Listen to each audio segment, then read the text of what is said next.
All right, it's going to be a review of WrestleMania 35. The first match on the show, we open up with Paul Heyman coming out and interrupting Alexa Bliss and Hulk Hogan and demanding that Brock go on first because he doesn't feel like waiting around. Him and Brock don't feel like waiting around if they're not going to get the main event.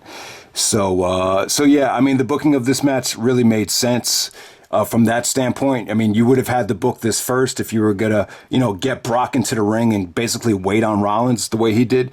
So Brock wouldn't let Rollins get into the ring. So Brock basically beats Rollins down before the bell even rings. So Brock is like dominating the match for the first 5 minutes, giving Rollins the F5 and suplexing him all, outside the ring. So the bell doesn't officially ring until maybe 5 minutes into the beatdown. And then once the bell rang, Rollins basically dominates the match for another 2 to 3 minutes and, hits 3 curb stomps in a row and defeats Brock Lesnar.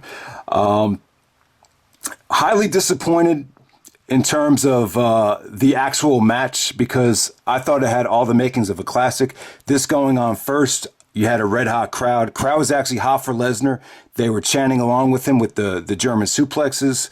Rollins got a great reaction with the burn it down. I mean, really, the crowd was just really just into this. I mean, this just had such a heated atmosphere and highly disappointing. It just kind of felt to me like Brock didn't want to work with Rollins. Very reminiscent of the Dean Ambrose situation a couple years back where, it just felt like to me Brock didn't want to, I don't think he wanted to get hurt, number one. And number two, it just felt to me like he didn't feel like having a match with Rollins if Rollins wasn't going to cheat.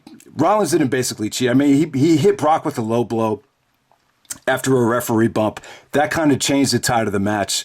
And Rollins ended up hitting the curb stomps consecutively. Finally, after the third curb stomp, he pinned Lesnar.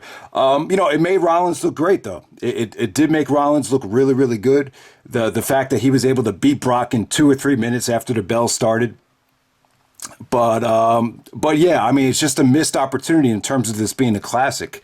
I really thought both guys together could have delivered something special. I thought this definitely should have been the best match on the show.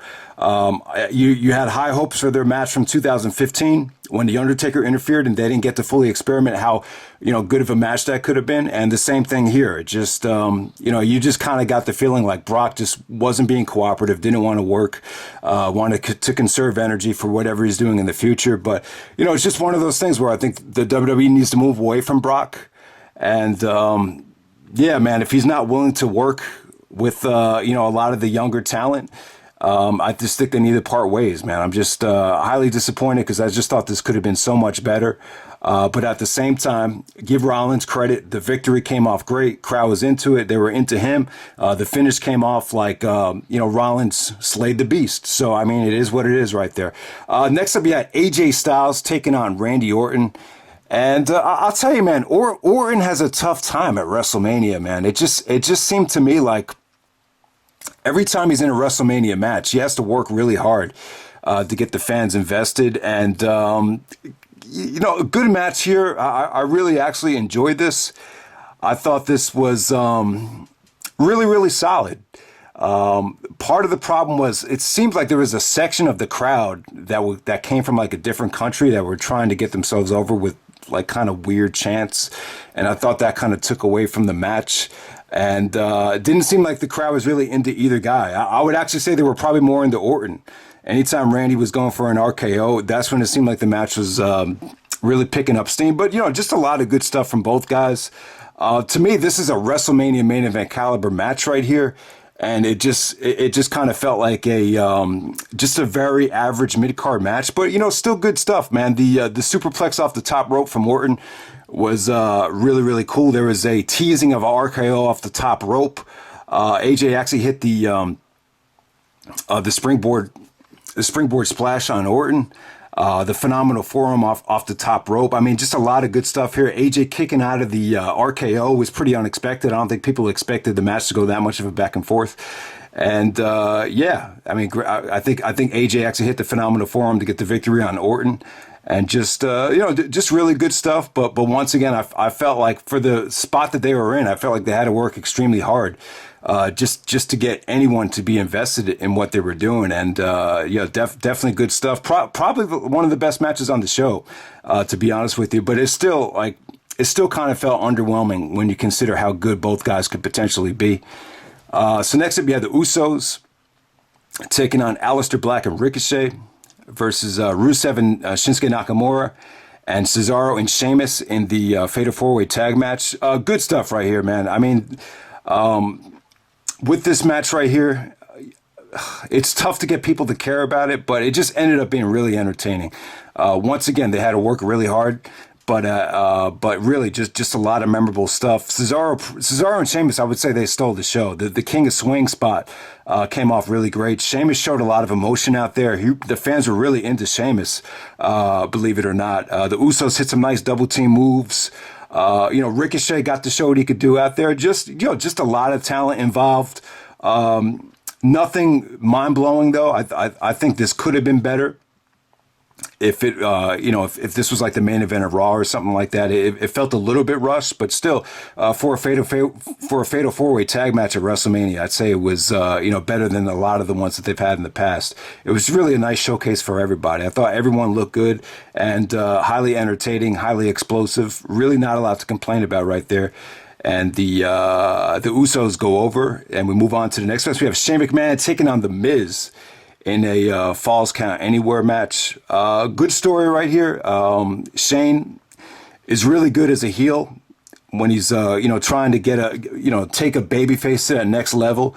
The Miz has never really gotten an opportunity to shine as a babyface, to be a big moneymaker for the WWE in this role. So I can see why the company and Vince has confidence in Shane to do that. And the Miz showed a lot of emotion. And for the most part, as a babyface right here, I'd say he passed the test. I really did. I was expecting the crowd to crap on the Miz here. I was expecting them not to be into him and Shane to get most of the support. But Shane played a great heel here. He did everything he could to get the fans to hate him. And it pretty much worked for the most part. Just good emotion, good intensity from both guys. I was kind of worried that this could be a little bit too much brawling in the crowd. Kind of reminiscent of that WrestleMania 17 spot with Triple H and Taker, where they're kind of like on a scaffold. And Miz actually superplexes Shane off of it. But the way they land, Shane actually ends up getting the pinfall on the Miz. So pretty creative finish there. Once again, Shane didn't really take any crazy bumps like I think a lot of people were expecting. But, it was a good solid brawl. I wouldn't say it was, I wouldn't say this would make, any of this Shane McMahon, best of compilations right there. I wouldn't even say this is like a top 10 Shane McMahon match, but it was solid for what it was, to get the Miz up to the next level. That seemed to be the ultimate goal rather than just having a spot fest. So move on from there. Next up, you have the women's match with Billie Kay and Peyton Royce actually defeating Bayley and Sasha, Nia Jax and Tamina, and Beth Phoenix tagging up with Natalya. The crowd was kind of dead here. This kind of dragged at some points. I thought the finish was really good, though.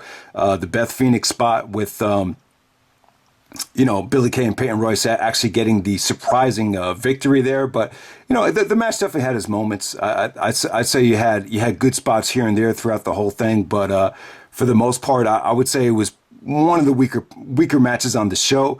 Next up, you have the match of the night. You had Kofi Kingston taking on Daniel Bryan for the WWE Championship. And, this, maybe in retrospect, this should have main evented. I mean, it really, very rarely do you get these type of matches where you got 100% to 0 as far as crowd reaction. I mean, who would have thought Daniel Bryan is a heel at WrestleMania, WWE Championship match, and he got 0 fan support?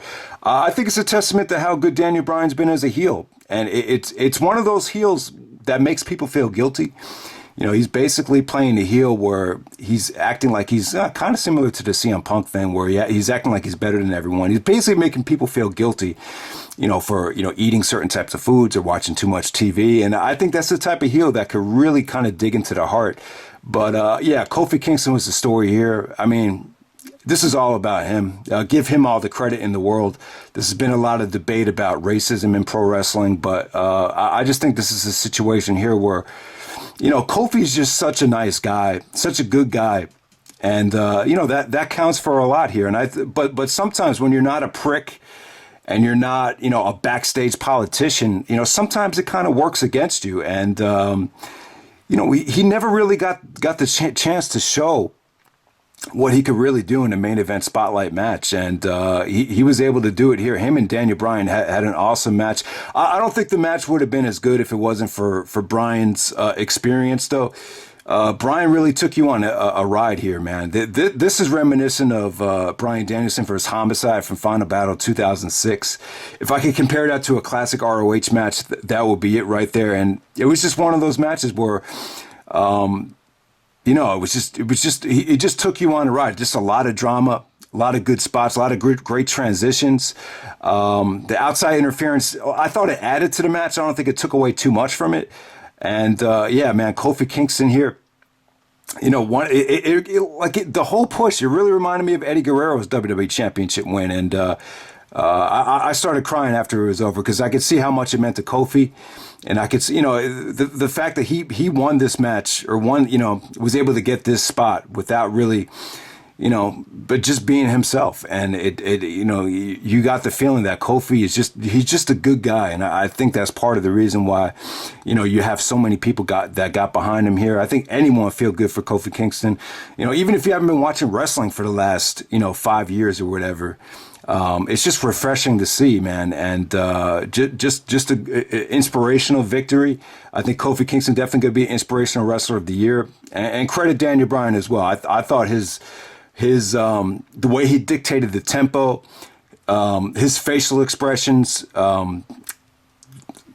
Once again, like Bryan, kind of like Flair back in the day, he takes people on a ride as a heel. And this is really the first time I got to experience this Daniel Bryan in WWE, and I thought it was great, man. This was definitely the match of the night by far. I'm going to give it 4 1/4. I thought the match was that good. I'm sure most people are probably even going to go higher. But yeah, man, it's just a shame, man. You could have got 2 amazing WWE Championship matches on the show. You only got 1. But, just glad to see it, man. It just, once again, I think the atmosphere was the best thing about the match, though. Like, you just never see this anymore, where you got 100% of the fans. You probably haven't seen it since Daniel Bryan was a babyface. So it just shows you in pro wrestling that there's such a thin line between love and hate, just like there is in real life. So, man, it was definitely a great match. Next up, you get another great surprise here. You get Samoa Joe taking on Rey Mysterio, and it felt like the old Samoa Joe. This felt like Samoa Joe from, TNA in 2005. It really did. This is one of the best booking jobs I've seen Joe involved in a long time. Him and Rey Mysterio, it wasn't the classic that you would envision it to be. You've seen Rey Mysterio squash JBL 10 years ago. So, and it looked like they were going to book it in that direction with Mysterio going over, but how quickly things changed with Joe countering Rey's high spot into the Chiquita clutch to get the victory. And yeah, man, it's funny. This is Samoa Joe's first WrestleMania match. Around 40 years old. It just kind of leaves you scratching your head saying, yeah, man, this should have happened maybe in 2015, 2016 to Joe to get a big win like this to get momentum. But, better late than never, I guess. I think you could still get a lot out of Joe. I think maybe Samoa Joe versus Kofi Kingston, with Joe going right after Kofi, maybe that's something you could play with down the road. So we'll see what happens there. I think Joe has a lot left in the tank, and yeah, man, just a really great moment for Joe. He you would think there'd be some type of a burnout right after that match, but crowd was into Joe like you couldn't believe there. Really good stuff. Next up, you have Roman Reigns taking on Drew McIntyre.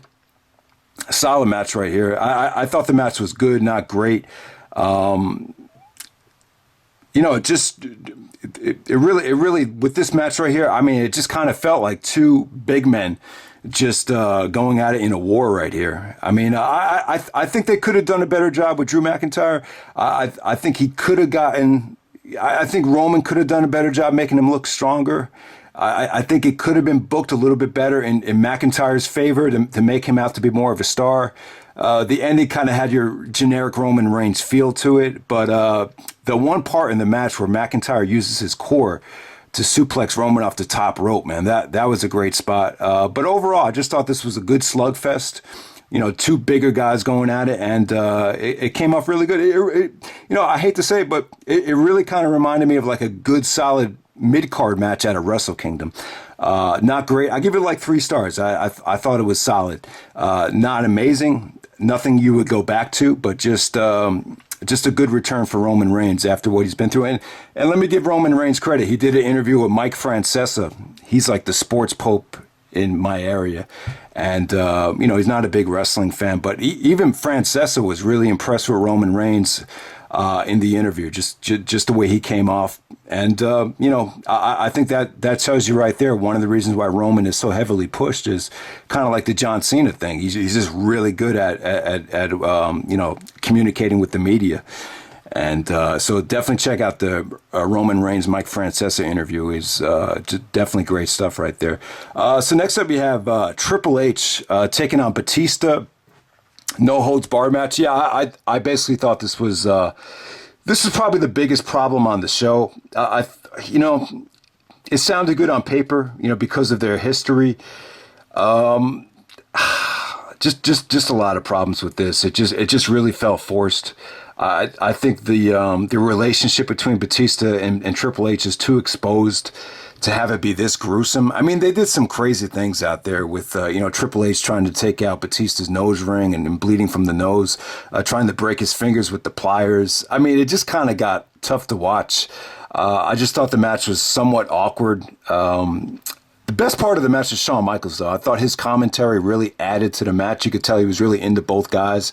I don't think anyone really believed that this was going to be Triple H's last match, and I think that definitely hurt it. I don't think really the crowd got invested into this being anywhere near the last thing that Triple H would do. It just didn't feel like that. But, it's just one of those things. I just would have scrapped it from the show. I really don't think it did anything for either guy. I don't think the crowd really cared about Batista. Batista's basically having these matches every once in a while where he just comes out of the blue and is expecting the crowd to just, take him back with open arms. And it just hasn't worked. Batista's just lost a lot of momentum. But, he has a good career right now in Hollywood. It seems like that's where he's comfortable in. And this is kind of like icing on the cake, puts Triple H over after all the favors that Triple H did for him. I really don't have much to say about it. I will say that they worked hard. There was a lot of great spots on the steel steps, spine busters on the steel steps, power bombs on the table, tons of table bumps where the table doesn't break. It's not like they didn't work hard. And it's kind of like one of those matches where, if you describe what happened, it sounds like a good match. Very reminiscent of Triple H and Lesnar from a few years back. I thought the Triple H Lesnar match was better than this. A lot better, actually. But, that match is pretty poorly received. A lot of people thought that was, just one of those matches that just didn't work. And it's kind of like they repeated the same thing here. That took place in the same venue, MetLife Stadium with Lesnar. It went on pretty late in the show, and this match probably had the same problem as that. Looking back on it, the crowd was just dead. It just felt very, very forced. And so I just I didn't think it was the worst match on the show. I'm not saying it was a bad effort from both guys, but I just think the whole thing it just brought the show down. And one of the highlights of the show was John Cena. Cena and Elias, they actually tangled up last year at WrestleMania before Cena took on The Undertaker. This year was awesome, though, with, John Cena coming out as the Doctor of Thugonomics, old school Cena. And, Cena was great, man. Great punchline after great punchline. Definitely had an edge to him. It makes you realize how much of a missed opportunity heel John Cena was. It's just a shame we only got Cena as a heel in 2003. Never really got a chance to see Cena really kind of run with the ball as a heel. And hopefully, we'll get to see that down the road once again. But, it was just too good. The John Cena Doctor of Thugonomics segment, it came out great. But after you saw Cena come out in that segment, you kind of knew he wasn't going to, do his thing with Kurt Angle. And, I like to know what went on behind the scenes as to why Angle had to wrestle Corbin here. It ended up being bad. I mean, just very, very flat, very underwhelming. For Triple H to advertise that this could possibly be his last match, it's kind of like he took the spotlight away from Angle. And the fact that Angle had to follow Triple H, I don't know. I'm sure there had to be some mixed feelings backstage. I just like to know what happened, because I'm sure that they proposed to have Angle face somebody else besides Baron Corbin. I just kind of want to know why it was shot down, or why the Kurt Angle farewell didn't get a better promotion, just a better opponent. I just don't know why. But Baron Corbin goes over Angle. I hate to say it, but Angle, what's kind of gotten lost here is everything that Angle put his body through when he was training for amateur wrestling. I think a lot of that is just coming into play here. I just think Angle's body is just broken down. Not so much from his professional wrestling days, but just everything in general. It's just, you got to keep in mind, he put his body through hell when he was training for the Olympics. And just the way he's moving now, he's just not even moving as well as a guy like Triple H. So it was hard to expect a lot here. Angle basically suplexes the crap out of Baron Corbin here. I thought his effort was good. He actually goes for the moonsault, which got a great reaction. And then Baron Corbin hits the end of days, and you kind of had a flat finish there. But like I said, though, I just think there's a lot of politics involved. I think there's a lot of people behind the scenes that kept Kurt Angle from having a better opponent at WrestleMania. And I'm just very, very disappointed. I just feel like this is very politically driven, this whole thing. And, it's just a shame. It's a shame when you see the amount of attention that Flair's last match got, Shawn Michaels' last match got. And, I just don't know. I don't know. Maybe they wanted to protect Cena. That could have a lot to do with it, but it's just, I could only speculate on what went on backstage. I just don't know. But if anyone has an idea of why the whole Kurt Angle farewell was so underwhelming, I'd like to know. Next up, Finn Balor taking on Bobby Lashley for the Intercontinental Championship. Yeah, I was kind of like, damn, how are they going to follow everything? But the match had a pretty decent buzz to it, man. Balor got a great reaction. Lashley didn't get to show a lot of what he can do here. Ended up being somewhat of a raw squash match, to be honest with you. Just didn't get the amount of time you thought it would get. But while it lasted, it really kind of... it really kind of brought the crowd back to life a little bit, to be honest with you. And, Balor comes out as a demon, wins the IC title back. Once again, this is the kind of match that could have gotten more time and could have been better promoted had it been on a better placement in the show. And then the final match, you have the women triple threat match for the WWE Women's Championship, Becky Lynch, Ronda Rousey, and Charlotte Flair. Good match right here. I thought everything was good. They had the whole crowd working against them here for the most part. Becky Lynch was by far the only girl that they were into. Ronda got a lot of heat here. I just think Ronda, she's just not a very likable to me. I don't know what it is. It just a lot of good trash talking from her, though. I thought she was actually good in the match. Actually, I think she was great. I thought she really brought it. All these women brought it. I really thought the match had a refreshing feel. Kind of like we expected. Good intensity, good high spots, very submission-oriented, a lot of good breakups, a lot of good stuff here. Becky actually wins the match, countering Ronda's finisher into a backslide. Controversial finish. Ronda didn't think her shoulder was down. But hey, good women's match right here. It's very, very difficult to get the fans to care when you're in the main event of WrestleMania because you're sitting through such a long show. But I thought the women were great here. I give this 3.5 stars. I say it was a good, solid women's match. Yeah, really, I give them a lot of credit for following this, everything on this show. In retrospect, though, I think Kofi Kingston and Bryan Danielson, I think that probably should have main evented. I didn't think the fans were going to be that behind Kofi as they were, but I've never seen someone as over as Kofi in a really long time. It's been a long time since you've seen someone that over. But I was cool with the women main eventing. This WrestleMania right here, it's been a problem it's been a problem with all the mega pay-per-views. They go on too long. The pre-shows are too long. You're asking the crowd to sit through 7.5 hours of wrestling. But it's one of those things where complaining about it, obviously it's not working. Even though it is hurting the show, it doesn't seem like they are going to make an effort to kind of trim down these shows as to when, when they were on pay-per-view, they were forced to keep things, restricted. And that actually helped those shows looking back on it, even though people do used to bitch about things not getting enough time. But I'd rather it be a little bit more kind of cut down than how it is now, where it's eventually like the show becomes such a chore to sit through that you're just waiting for it to end. But yeah, I mean, you had some good stuff on the show. I mean, if my brother's watching this video, I think the only match worth watching for you would be Kofi Kingston, Daniel Bryan. Really, I can't see you enjoying anything else on this show. Even though Seth Rollins and Brock Lesnar, it's, in terms of it being a quality WrestleMania match, it left everyone disappointed in that regard. But at the same time, seeing Rollins win the belt, slaying the whole theme was slaying the beast.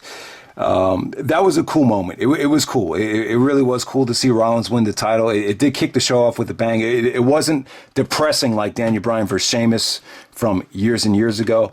So yeah, I mean, the show definitely had its moments, though. I just thought, once again, there was too much stuff that you didn't care about. And once again, I thought Triple H and Batista, it was just one of those matches where I just think they made the wrong call, and they should have scrapped that. And once again, I think Kurt Angle definitely deserved a better opponent, and his farewell match definitely deserved more of a spotlight. Once again, it just felt like a filler match. It really did. And Baron Corbin, I don't know. I just don't get it. I see Baron Corbin in the same light as someone like a Luther Reigns. I really don't see the difference between either guy, but who knows? Maybe I'm wrong about that. But yeah, that's WrestleMania right there. Once again, pretty much on the same level as a lot of the other WrestleManias. Just some good stuff on the show, but the show from top to bottom just, very long and very boring for the most part. I mean, that's how I will put it. But the good thing about this WrestleMania is I think they did give the fans what they wanted. You got Rollins as champion, you got Kofi as champion. You got Becky Lynch as champion. They definitely gave the fans what they wanted, and hopefully they could carry the momentum into the summertime with just good, positive matches that you want to see. And hopefully guys like Brock and, guys like Batista just kind of move on and hopefully the WWE and this company could just gain some more positive momentum. But that's pretty much all I have to say. And I feel sorry for Kurt, but, his farewell wasn't the worst thing in the world. I just feel bad for him, and I just feel like it could have been better promoted, without a doubt. But yeah, man. This show really. I want to say this about Kurt. I mean, even though I'm disappointed with the match and the farewell and everything, it's still pretty cool to see it happen, as opposed to, what happened to some of his other guys, some of his other peers like Chris Benoit and Eddie Guerrero, who are no longer with us. So you're just appreciative that Angle got his moment. So I will say that, but just trying to look at it from a positive angle. And congratulations to Kofi Kingston too, man. That was just really, really happy for him. That was a great moment. But that's pretty much it, guys. Hope you enjoyed the video, and take care. All right.